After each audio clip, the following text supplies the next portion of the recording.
Hello guys, magandang umaga po sa inyo lahat. Nandito naman po tayo sa garden ko. And kung makikita nyo po, ayan po, ang dami kong napitas na sitaw. Ayan. So meron din tayong 6 na pirasong ampalaya, isang plastic bag na kangkong, siguro nasa 7 tali yan or 8, at talbos ng kamote, ganun din. And actually kahapon, nag-umpisa na rin akong magalis ng ilang halaman na tapos na, tulad ng sweet corn, tinabas na po natin yan.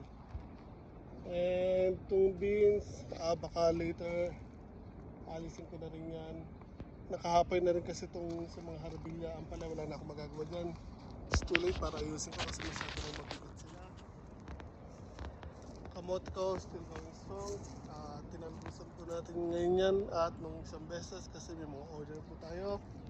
Kahit ayoko siyang talbusan, ang dami po masyado na